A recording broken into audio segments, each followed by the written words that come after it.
আচ্ছা, তাহলে আজকে আগের দিন আমরা দুটো এই চ্যাপ্টারের কিছু মেকানিক্যাল প্রপার্টিজ জেনেছিলাম, toughness, ductility, malleability, fracture toughness, strength, hardness, elasticity, এগুলো আমরা আগের দিন জেনেছিলাম।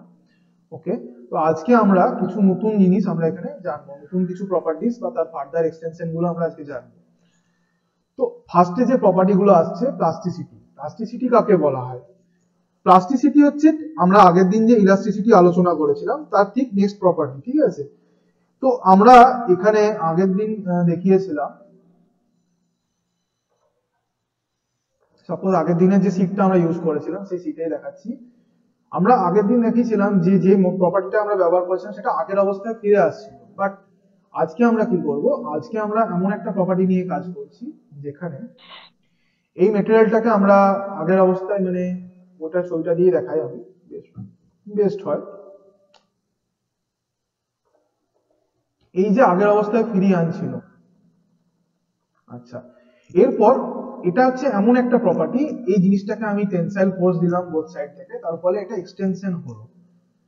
এবারে কেবলমাত্র ইলাস্টিসিটিই থাকে না, এমন একটা প্রপার্টিও থাকে যেটা এই আগের অবস্থায় লোডটা ছেড়ে দেওয়ার পরেও আগের অবস্থায় ফিরে যেতে ওকে বাধা দেবে, ঠিক আছে? যে প্রপার্টিটা সাহায্য করছিল তাকে বলছিলাম ইলাস্টিসিটি, আর যেটা বাধা দেবে তাকে বলা হচ্ছে প্লাস্টিসিটি, ঠিক আছে? আচ্ছা, তো এখানে কাকে বলা হচ্ছে? Plasticity is the property of a material to which retains the deformation produced under load permanently, ঠিক আছে? তো মেটেরিয়ালের প্লাস্টিসিটি হচ্ছে মেটেরিয়ালের এমন একটা প্রপার্টি যেটা এই ডিফরমেশনটাকে পার্মানেন্ট করার চেষ্টা করে, ঠিক আছে? বা ওই বিকৃতিটাকে পার্মানেন্ট করার চেষ্টা করে লোডটাকে ছেড়ে দেওয়ার পরেও, এবং পার্মানেন্টলি সেই বিকৃতিটাকে সাস্টেন করার চেষ্টা করে, ঠিক আছে? যে প্রপার্টিটা ফিরিয়ে আনবার চেষ্টা করেছিল তাকে বলছিলাম আমরা ইলাস্টিসিটি, এবং যে প্রপার্টিটা এই আগের অবস্থায় ফিরিয়ে আসতে বাধা দিচ্ছে তাকে বলা হচ্ছে প্লাস্টিসিটি, ঠিক আছে? ওকে, তো নেক্সট হচ্ছে আমাদের ব্রিটেলনেস। ব্রিটেলনেসটা অলরেডি আমরা আগের দিন টাফনেস যখন বোঝাচ্ছিলাম তখন এটা বলা হয়েছে। আজকে ব্রিটেলনেসটা যখন বলছি এটা আরেকবার রিপিট করব। Brittleness is the tendency of a material. এটা হচ্ছে কোন একটা মেটেরিয়ালসের প্রবণতা বা টেন্ডেন্সি, ঠিক আছে, বা ওর নেচার, ঠিক আছে, টু ফ্র্যাকচার, ভেঙে যাওয়ার, অর ফেল আপন, অথবা পড়ে যাওয়ার, ঠিক আছে, on the application of force, ফোর্সের মাধ্যমে, impact or shock. Impact or shock মানে কি? হঠাৎ করে আঘাত করে দিলাম সেটার মাধ্যমে। মানে আমি যদি একটা সিম্পল এক্সাম্পল দিই, একটা কাঁচের টেবিলকে, ঠিক আছে, কাঁচের টেবিলকে যদি আমি হঠাৎ করে আঘাত করে দিলাম হাতুড়ি দিয়ে, কি হবে গোটা জিনিসটা? কাঁচের টেবিলটা কি হবে? ভেঙে যাবে। যে প্রপার্টিটা একে ভাঙতে সাহায্য করছে তাকে বলা হচ্ছে আমাদের ব্রিটেলনেস, ঠিক আছে? যে প্রপার্টিটা ভাঙতে সাহায্য করছে তাকে বলা হচ্ছে ব্রিটেলনেস, ঠিক আছে? বোঝা যাচ্ছে? আচ্ছা, তাহলে brittleness is the opposite property of the toughness, ঠিক আছে? ব্রিটেলনেস হচ্ছে টাফনেসের অপোজিট প্রপার্টি, ঠিক আছে? আগের দিন এটা এটা বলা হয়েছিল তো, brittleness is the opposite property of toughness. আচ্ছা, ওকে, ঠিক আছে, ওকে। তাহলে ব্রিটেলনেস হচ্ছে সেই প্রপার্টিটা, টাফনেসের উল্টো প্রপার্টি, যেটা ফ্র্যাকচার হতে সাহায্য করছে বা ভাঙতে সাহায্য করছে, তাকে বলা হচ্ছে ব্রিটেলনেস। নেক্সট আমরা চলে যাচ্ছি স্টিফনেস। স্টিফনেস কাকে বলা হয়? Stiffness is the ability of a material to resist deformation under stress. কোন একটা মেটেরিয়াল আছে, সেই মেটেরিয়ালটার উপরে আমরা আঘাত করছি, ঠিক আছে, বা সেটার উপর টেনসাইল ফোর্স দিচ্ছি, তো এটা জেনারেল টেন্ডেন্সি কি হবে? লেন্থে বেড়ে যাওয়া। এটা জেনারেল টেন্ডেন্সি হচ্ছে লেন্থে বেড়ে যাওয়া। কিন্তু এমন একটা প্রপার্টিজও থাকে যেটা এই লেন্থটাকে বাড়তে দিচ্ছে না, ঠিক আছে, স্টিপ রেখে দিচ্ছে, যেরকম ছিল সেরকমই থেকে যাচ্ছে, শক্ত যেটাকে বলা হয়। টেনেও এটাকে বাড়াতে পারা যাচ্ছে না, ঠিক আছে, এটাকে যতই টানছি কিন্তু এটা বাড়ছে না, না ভলিউমের দিক দিয়ে বাড়ছে, না এটা লেন্থের দিক দিয়ে বাড়ছে, মানে যেরকম ছিল সেরকম থাকছে। তখন এটাকে আমরা বলবো দৃঢ় বা স্টিপ, যাকে চেঞ্জ করা যায় না কোনোভাবে, তাকে বলা হয় দৃঢ়। আমরা বলি না দৃঢ় মানসিকতা, তো সেটাকে বলা হয় স্টিপ মেন্টালিটি। তো সেখান থেকে এসছে স্টিপ, যাকে আমরা কোনো রকম ফোর্সের মাধ্যমেও চেঞ্জ করতে পারি না কোনো রকম, তাকে বলা হয় স্টিফনেস। যে প্রপার্টিটার জন্য এটা একটুও বাড়ছে না সেই প্রপার্টিটাকে বলা হচ্ছে স্টিফনেস, আর পদার্থটাকে বলা হয় স্টিফ মেটেরিয়াল, ঠিক আছে? Stiffness is the ability of a material. Stiffness হলো কোন একটা মেটেরিয়ালের সেই ability to resist the deformation under stress, ঠিক আছে, যেটা এর মধ্যে কোনো রকম ডিফরমেশন হতে দেয় না, ঠিক আছে, বা রেজিস্ট করে, সেটাকে বলা হচ্ছে কি স্টিফনেস। ঠিক আছে, নেক্সট আমরা চলে যাচ্ছি রেজিলিয়েন্স। ঠিক আছে, রেজিলিয়েন্স জিনিসটা আমরা জানি এটা একটা খুব ইম্পর্টেন্ট প্রপার্টি, যেটা এনার্জিটাকে অ্যাবজর্ব করে নিচ্ছে। ঠিক আছে, resilience is the property of a material to absorb energy and to resist shock and impact loads. ঠিক আছে, তো যে প্রপার্টিটার মাধ্যমে, ঠিক আছে, এই যে আমাদের যে এই একটা মেটেরিয়ালকে আমরা আঘাত করলাম, ঠিক আছে, একটা মেটেরিয়ালকে আঘাত করলাম, ঠিক আছে, গোটাটা অ্যাবজর্ব করে নিল। তার মানে এক্সাম্পল কি বলবো, আমরা পাঞ্চিং ব্যাগ দেখেছি, ঠিক আছে, পাঞ্চিং ব্যাগের মধ্যে পাঞ্চিং প্র্যাকটিস করা হয়। তো পাঞ্চিং ব্যাগটার নেচার কিরকম হয়, আমরা যতটাই আঘাত করি না কেন পাঞ্চিং ব্যাগের উপরে, ওটা কিন্তু গোটাটাকেই অ্যাবজর্ব করে নেয় বা শোষণ করে নেয় গোটা এনার্জিটাকে। তো যে প্রপার্টিটার জন্য এটা অ্যাবজর্ব করতে পারে সেটাকে বলা হচ্ছে রেজিলিয়েন্স। ঠিক আছে, আমরা দেখেছি যে কোনো একটা জিনিসের উপর একটা জিনিস থাকে যার উপর আঘাত করলেও সেটা ভেঙে যায় না অথবা বেঁকে যায় না, ওটাকে অ্যাবজর্ব করে নিতে পারে।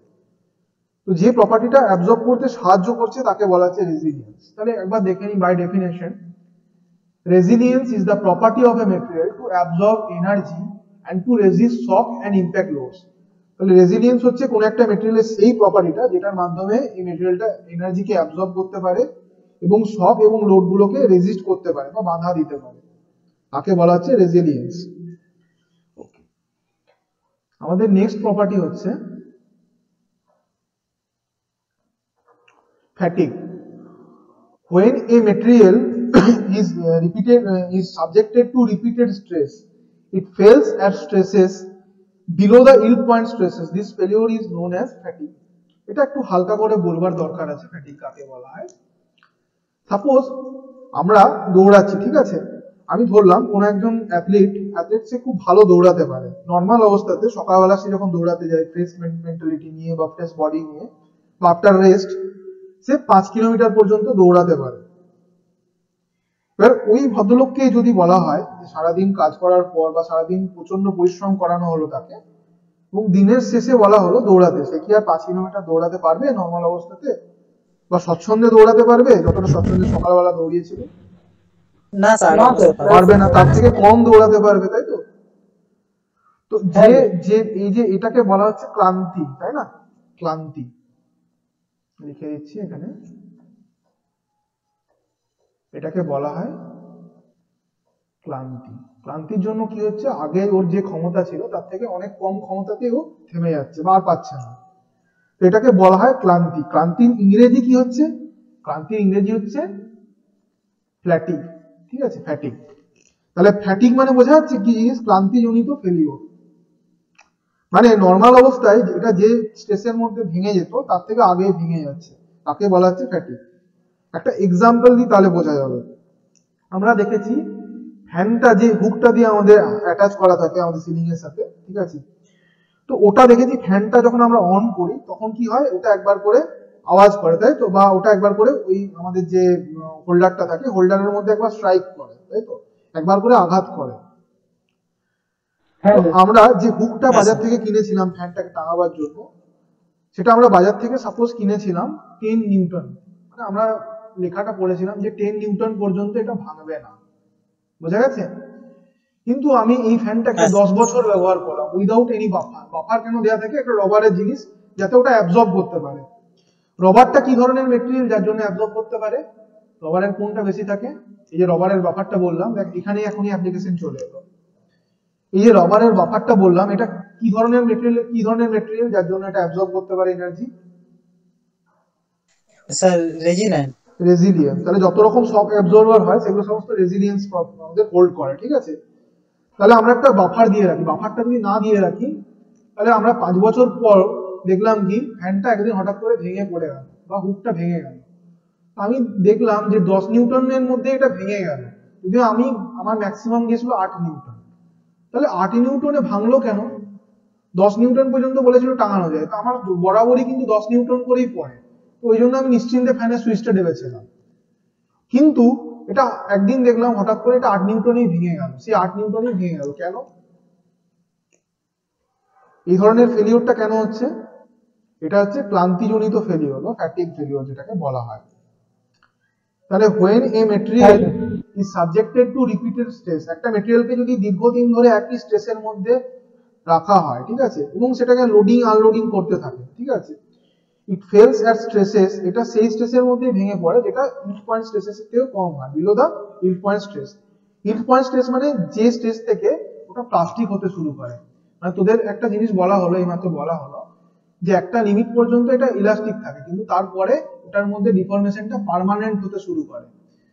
তো যেখান থেকে ও পার্মানেন্ট হওয়া শুরু করছে সেটাকে বলা হচ্ছে ইল্ড পয়েন্ট স্ট্রেসেস, ঠিক আছে। তো আমরা দেখতে পাচ্ছি সাপোজ যে এই ইলাস্টিক লিমিট ছিল 10 নিউটন, দীর্ঘদিন ব্যবহার করার পরে ইলাস্টিক লিমিটটা কিন্তু 8 নিউটনের নিচে চলে গেছে।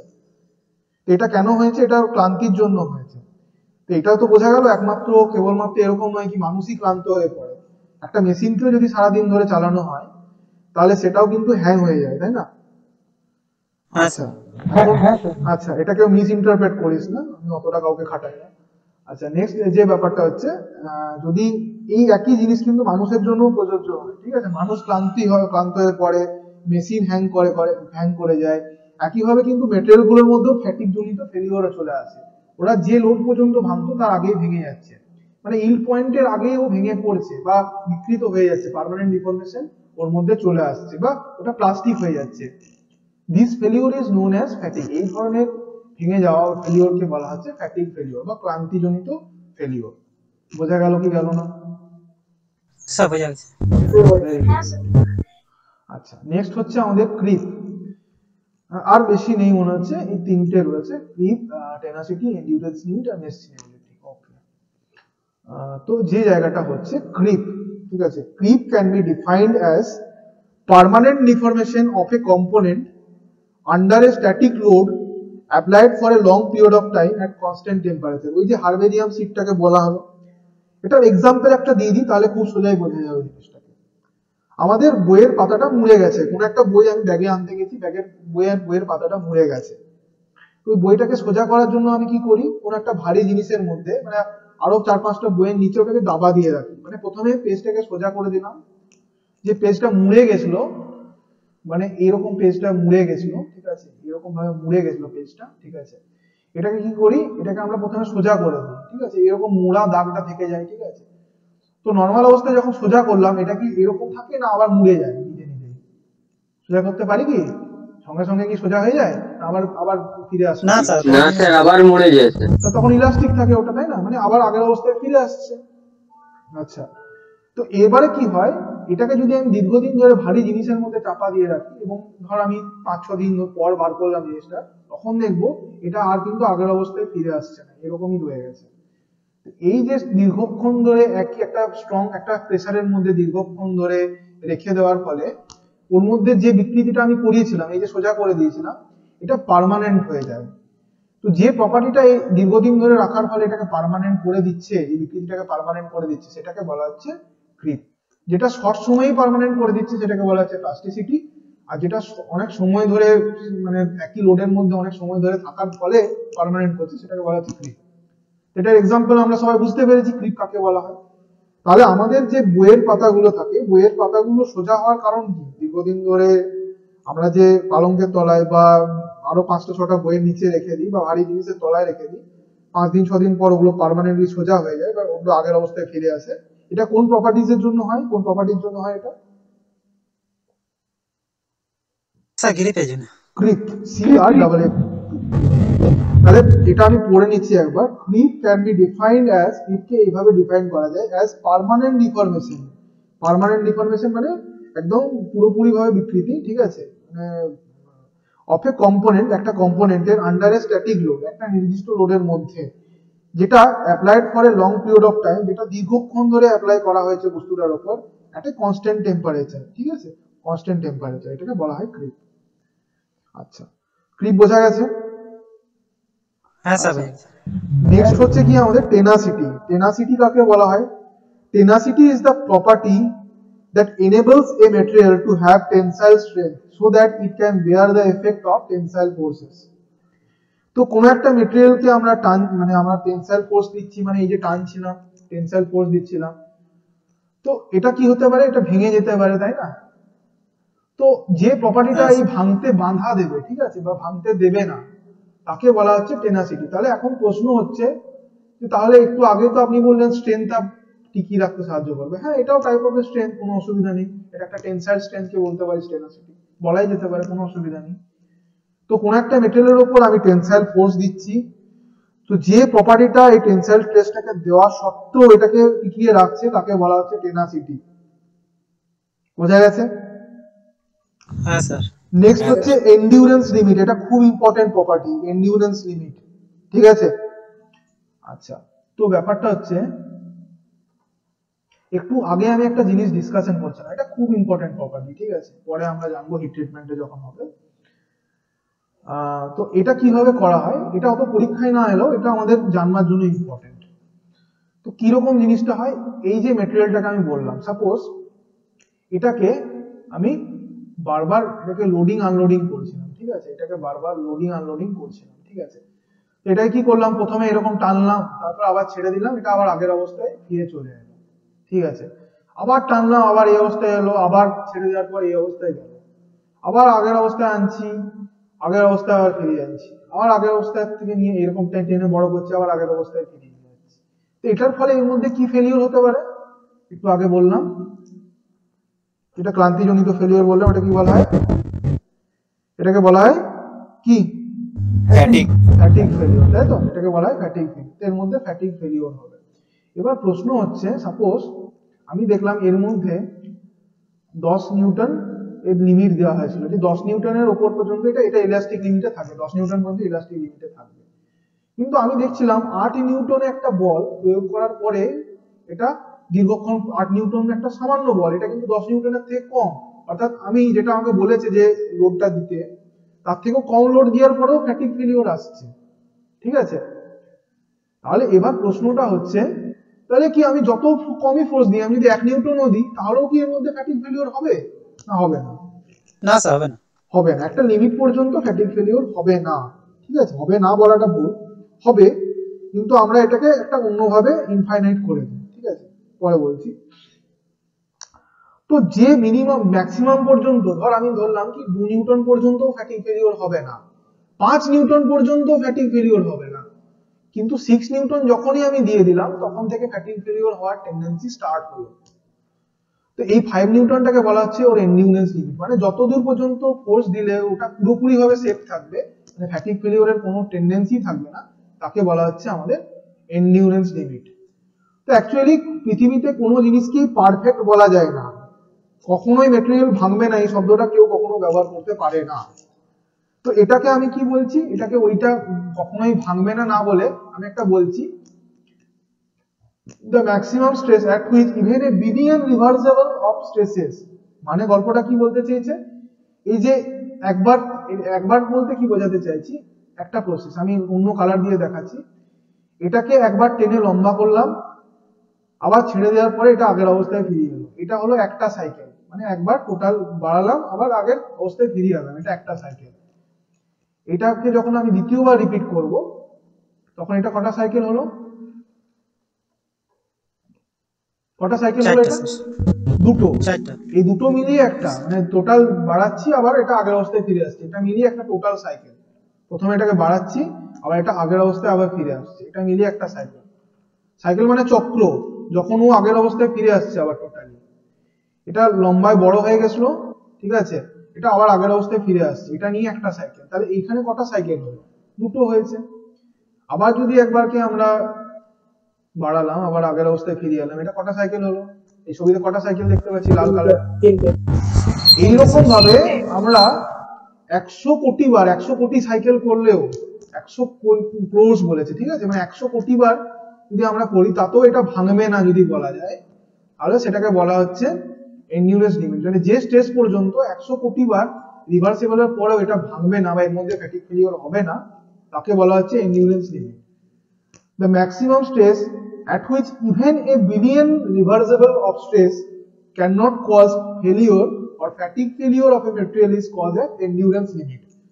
মানে এভাবে 100 কোটি বার, ঠিক আছে, 100 কোটি বার আমরা করলেও তার মধ্যে ফ্যাটিগ ফেলিওর আসবে না। তো এটাকে কি বলতে পারি, সোজা কথাই বললে ফ্যাটিগ ফেলিওর হবে না যার মধ্যে, কিন্তু সায়েন্সের কথায় আমরা কখনো হবে না এই শব্দটা ব্যবহার করা যায় না, ওটাকে ঘুরিয়ে বলেছি 100 কোটি বার ঘোরালেও তার মধ্যে ফ্যাটিক ফেলিওর হবে না।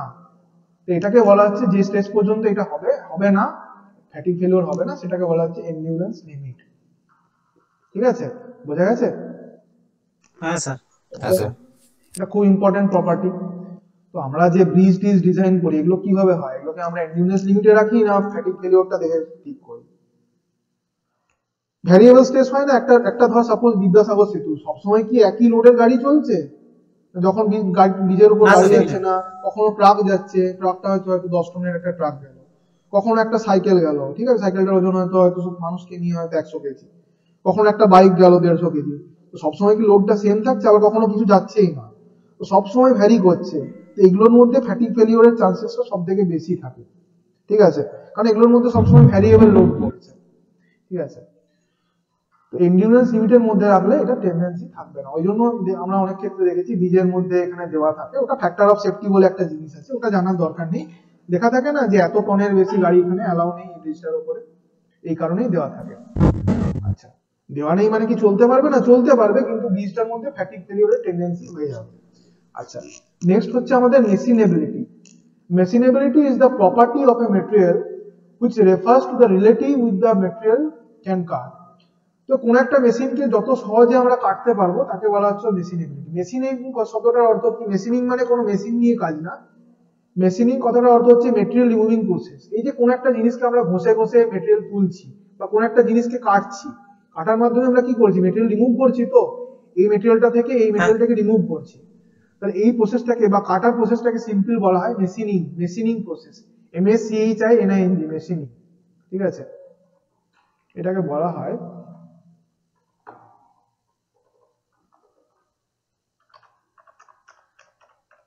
Machining process. ঠিক আছে, তো মেশিনিং থেকে এসছে মেশিনেবিলিটি। যে প্রপার্টির জন্য এটাকে ইজিলি মেশিনিং করা যায় তাকে বলা হবে মেশিনেবিলিটি, আর যার জন্য করা যায় না তার ল্যাক অফ মেশিনেবিলিটি রয়েছে।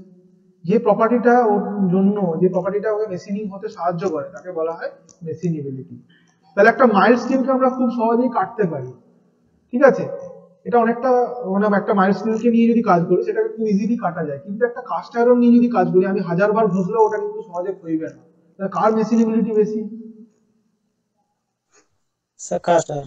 কাস্ট আয়রনের মেশিনেবিলিটি বেশি হবে কি? ওটা তো বাঁধা দিচ্ছে না, মেশিনিং হতে দিচ্ছে না। আর মেশিনেবিলিটি হচ্ছে সেই প্রপার্টিটা যেটা মেশিনিং হতে সাহায্য করছে। ঠিক আছে, তাহলে কাস্ট আয়রনকে খোয়ানো যায় না সহজে। তাহলে কাস্ট আয়রনের বেশি, মাইল্ড স্টিলের বেশি। এমএস এর বেশি না সিআই এর? মাইল্ড স্টিলের মেশিনেবিলিটি বেশি। তাহলে কাস্ট আয়রনের কি একদমই নেই? আছে, কিন্তু খুব সামান্য পরিমাণে রয়েছে। আচ্ছা, তো এটাই ছিল আমাদের আজকের জিনিস। আমি জাস্ট একটা সামারাইজ করে নিচ্ছি গোটা জিনিসটাকে, জাস্ট হালকা করে 5 মিনিটের মধ্যে। তো আজকে যেগুলো বললাম প্লাস্টিসিটি, তো প্লাস্টিসিটি হচ্ছে ইলাস্টিসিটির একটা মানে ঠিক বিপরীত মতন একটা প্রপার্টি বলা যেতে পারে। ইলাস্টিসিটি কি করছিল? একটা মেটেরিয়ালকে আমরা লোড দিচ্ছিলাম, ঠিক আছে, ইলাস্টিসিটি আগের অবস্থায় ফিরিয়ে আনতে সাহায্য করছিল। প্লাস্টিসিটি ঠিক তার উল্টো প্রপার্টি, অর্থাৎ প্লাস্টিসিটি এটাকে আগের অবস্থায় ফিরে যেতে বাধা দেবে। ঠিক আছে, এটাকে বাধা দেবে, এটাকে বলা হচ্ছে প্লাস্টিসিটি। অর্থাৎ যে ডিফরমেশনটা হবে সেটাকে পার্মানেন্ট করে দেবে, এটাকে বলা হয় প্লাস্টিসিটি। আচ্ছা, নেক্সট হচ্ছে ব্রিটেলনেস। যে প্রপার্টিটার জন্য মেটেরিয়ালটার উপর হালকা আঘাত করলে বা শক দিলে মেটেরিয়ালটা ভেঙে টুকরো টুকরো হয়ে যায় তাকে বলা হচ্ছে brittleness. Brittleness is the opposite property of toughness. ব্রিটেলনেসটা হচ্ছে টাফনেসের অপোজিট প্রপার্টি, কারণ টাফনেস ভাঙতে বাধা দেয়, ব্রিটেলনেস ভাঙতে সাহায্য করে। নেক্সট হচ্ছে স্টিফনেস।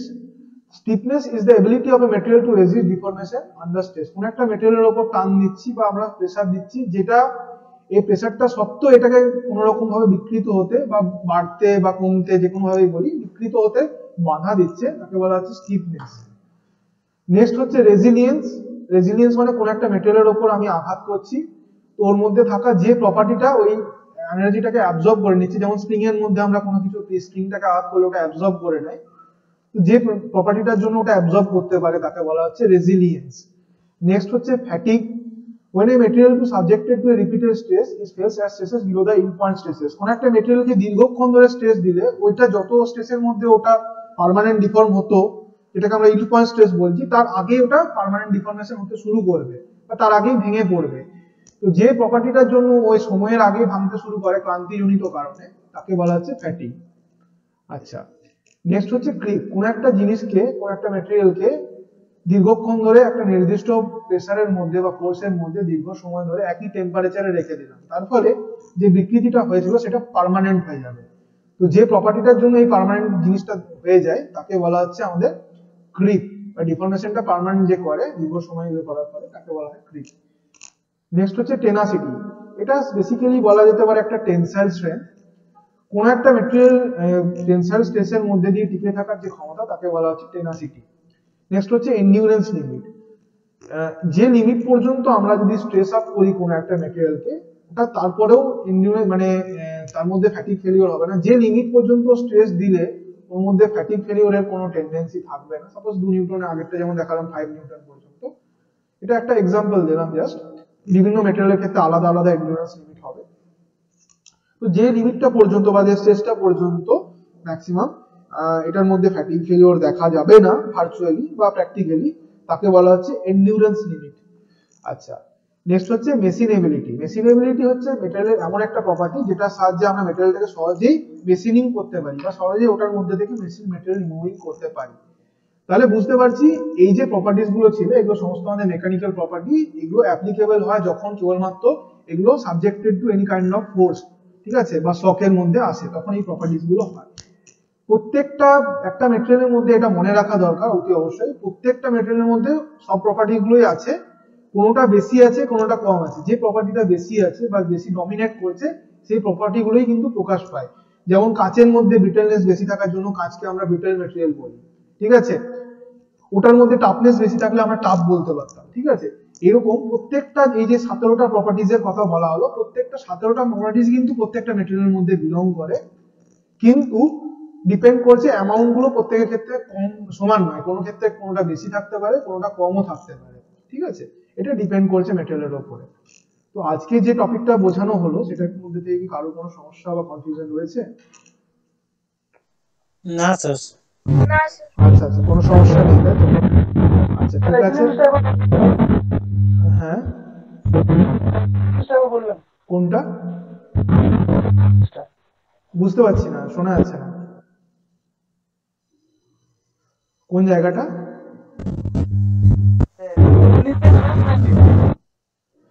ইয়েতে লিখে দে, যদি কারোর যদি যাদের কনফিউশন থাকবে না তারা লেফট করে যেতে পারে।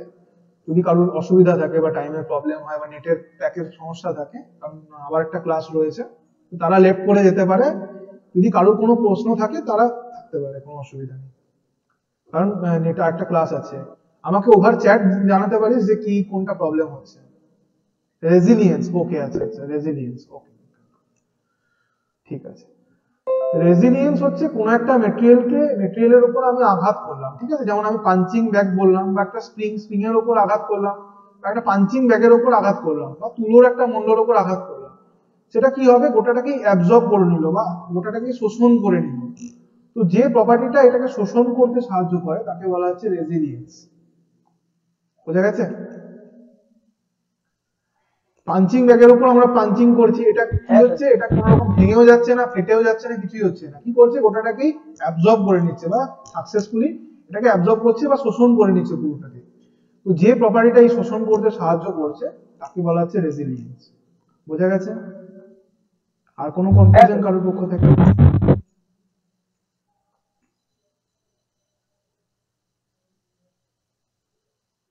না থ্যাংক ইউ স্যার। আচ্ছা, thank you for joining, have a nice day. হ্যাঁ sir, thank you sir. Most welcome. Thank you, sir. Most welcome.